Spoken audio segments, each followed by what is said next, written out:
নমস্কার, দেখছেন talk to Bangla. আমি অভিষেক করেছে প্রদর্শিত এই মুহূর্তে যে খবর নিয়ে উপস্থিত হয়েছে, বিহারে কিন্তু এখনো পর্যন্ত ভারতীয় জনতা পার্টি এবং জেডিইউ অর্থাৎ নীতিশ কুমারের মধ্যে সম্পর্ক সঠিক জায়গায় আসেনি। তার কারণ ইতিমধ্যেই যা খবর পাওয়া যাচ্ছে যে বিধানসভা এলাকায় হাই অ্যালার্ট জারি করা হয়েছে এবং অবশ্যই গুরুত্বপূর্ণ যে আপডেটটা আপনাদেরকে জানাচ্ছি, এই মুহূর্তে খবর উঠে আসছে যে স্পিকার পদ নিয়ে শেষ পর্যন্ত ভোটাভুটি হতে চলেছে বিধানসভায়। আপনারা বুঝুন বিষয়টা, একটা গঠবন্ধনের সরকার তৈরি হয়েছে, তারা মেজর সংখ্যক আসন নিয়ে এসেছে এবং একটা বিশাল ফিগার নিয়ে এসেছে। তারা 202খানা আসন, 243টা আসনের মধ্যে তারা এসেছে, কিন্তু তাদের পক্ষ থেকে কারা স্পিকার হবে সেটা সম্বন্ধে ভোটাভুটি হতে চলেছে রীতিমতন। এই মুহূর্তে এই ধরনের খবর কিন্তু সাধারণত আমরা দেখতে পাই না, যে দুটো গঠবন্ধন লড়াই করেছিল এবং তার মধ্যে একটা গঠবন্ধন জিতেছে এবং সেই জায়গা থেকে তাদের স্পিকার কে হবে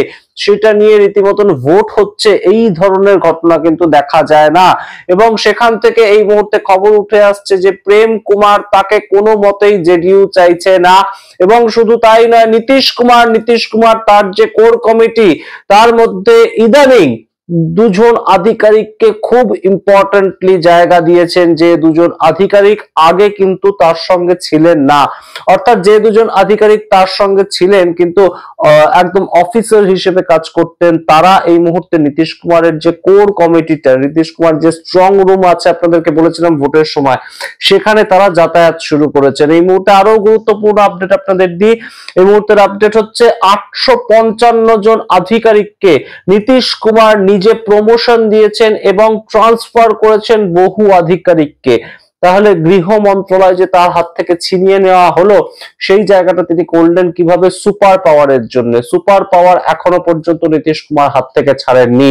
অর্থাৎ সম্রাট চৌধুরীর ওপরে যে মুখ্যমন্ত্রী, সেটা কোথাও গিয়ে নীতিশ কুমার প্রতি মুহূর্তে বুঝিয়ে দিচ্ছেন এবং এনডিএ ভাঙার একটা রীতিমতন প্রেক্ষাপট এখনো পর্যন্ত আছে। আমরা আপনাদের সঠিকভাবে বুঝিয়ে বলছি সম্পূর্ণ বিষয়টা, আপনারা বুঝতে পারবেন। এই মুহূর্তে স্পিকার পদটা নিয়ে এতটাই তিক্ততা বৃদ্ধি হয়েছে নীতিশ কুমার এবং অমিত শাহের মধ্যে। অমিত শাহ আবারও গিয়েছেন বিহারে এবং এই মুহূর্তে যতক্ষণ না স্পিকার পদটা শেষ পর্যন্ত নির্বাচিত হচ্ছে, ততক্ষণ পর্যন্ত নীতিশ কুমার তার হাতের যে লোকানো তাসগুলো একদম সম্পূর্ণ সামনে ফেলবেন না, তেমনই একটা প্রেক্ষাপট। তাই জন্য এখনো পর্যন্ত বলা যায় না যে বিহারের সম্পূর্ণ সরকারটা সঠিকভাবে গঠিত হয়ে আগামী 5 বছর চলবে এনডিএ সরকার। সমস্তটা বলবো, ব্যাখ্যা করবো, তার আগে অবশ্যই টক টু বাংলা ইউটিউব চ্যানেলটিকে সাবস্ক্রাইব করে ভিডিও দেখুন শেষ অবধি স্কিপ না করে। বহু টানাপোড়েন, বহু কিছু চলেছে আমরা দেখতে পেয়েছি। নীতিশ কুমার নরেন্দ্র মোদীর র্যালিতে আসেননি, সভাতে আসেননি এবং তিনি তার মতন প্রচার করে 85 জন বিধায়ককে জিতিয়ে এনেছেন তার দল থেকে। কিন্তু সেটা হলে কি হবে? তার হাত থেকে গৃহ মন্ত্রণালয় ছিনিয়ে নিয়েছে, সম্রাট চৌধুরীর হাতে গৃহ মন্ত্রণালয় ধরিয়ে দেওয়া হয়েছে এবং গৃহ মন্ত্রণালয় ধরিয়ে দেওয়ার পর জিতেন রাম মাঝি কি কথাটা বলেছিলেন আপনাদেরকে জানিয়েছিলাম, যে কম্প্রোমাইজ করেছে। কম্প্রোমাইজ করতে হয় এই সরকারে থাকতে গেলে, তার কারণ এটা গঠবন্ধনের সরকার।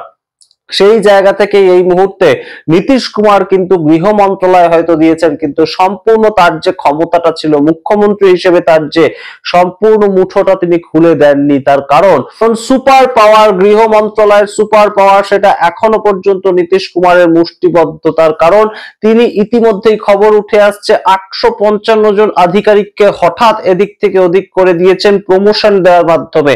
অর্থাৎ একসাথে 855 জন সরকারি আধিকারিক যারা নীতিশ কুমারের অত্যন্ত ক্লোজ ছিল এতদিন, তাদেরকে প্রমোশন দিয়েছেন নীতিশ কুমার এবং কোথাও গিয়ে একটা সরাসরি মেসেজ দেয়া অমিত শাহকে যে সুপার পাওয়ার কিন্তু এখনো পর্যন্ত তার হাতে রয়েছে। সুতরাং এই মুহূর্তে একটাই জায়গা কিন্তু বাকি রইল, সেটা কিন্তু স্পিকার পদ। স্পিকার পদটা কেন এতটা গুরুত্বপূর্ণ? তার কারণ এই যে স্পিকার পদ, সেটার ওপর সম্পূর্ণ নির্ভর করে আছে যে নীতিশ কুমার আগামী 5 বছর মুখ্যমন্ত্রী থাকবেন নাকি তার আগেই তাকে হঠাৎ তার পজিশন থেকে সরিয়ে দেওয়া হবে, তার দল ভাঙিয়ে নেওয়া হবে। কেন বলছি এই কথা? এই মুহূর্তে খবর উঠে আসছে যে আধিকারিকেরা উপমুখ্যমন্ত্রীকে অন্য একটি রাজ্যে এতটা চাপ দিচ্ছেন, সেই উপমুখ্যমন্ত্রী রীতিমতন বেশ খানিকটা ভয়ে ভয়ে আছেন এবং আধিকারিকরা কোথাও গিয়ে ছড়ি ঘোরাচ্ছেন। একনাথ শিন্ডের ওপর মহারাষ্ট্রে, তার কারণ সেই আধিকারিকরা দেবেন্দ্র ফডনবিস তার লোক বলে পরিচিত। সুতরাং বুঝতে পারছেন যে আধিকারিকদের উপর কন্ট্রোল কে করছে সেটাও নির্ভর করে পলিটিক্যাল পাওয়ার কার হাতে রয়েছে, অ্যাকচুয়ালি কে চালাচ্ছেন রাজ্যটা তার উপর, এবং সেই কাজটা নীতিশ কুমার এই মুহূর্তে করে কোথাও নিজের অবস্থানটা একদম ক্লিয়ার করে দিচ্ছেন।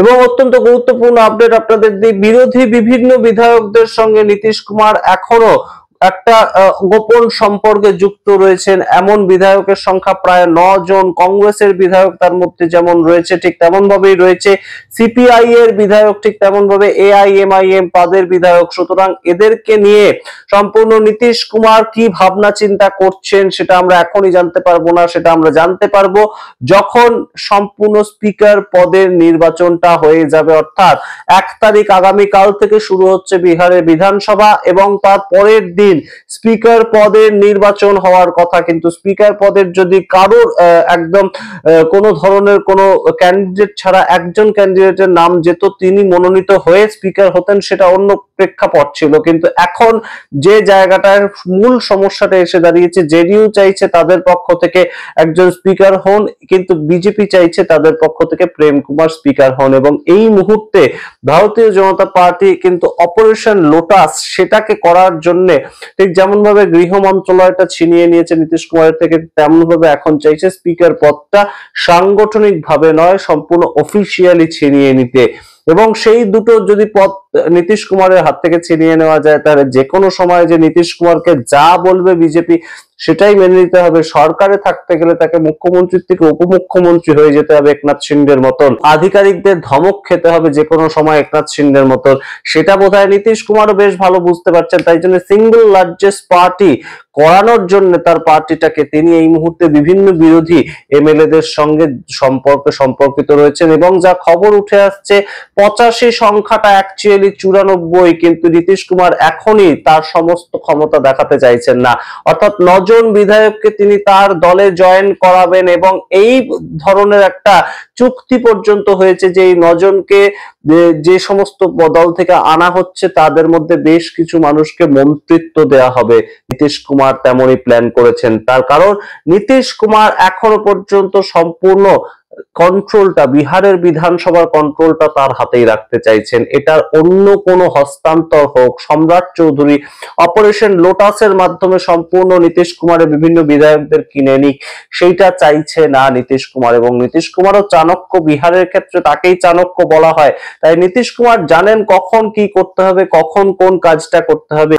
সুতরাং সমস্ত জায়গাটা এসে আটকাচ্ছে একটাই কেন্দ্রবিন্দুতে, যে স্পিকার পদ কোন দল থেকে হচ্ছে সেটার উপর ডিপেন্ড করছে অনেক কিছু। যদি জেডিইউ এর পক্ষ থেকে স্পিকার পদ হয়, তাহলে জেডিইউ নীতিশ কুমার যা বলবে ঠিক তেমন ভাবেই, আগে যেমন বিজেপি একদম বাধ্য ছেলের মতন বিহারে চলতো ঠিক সেটাই হবে।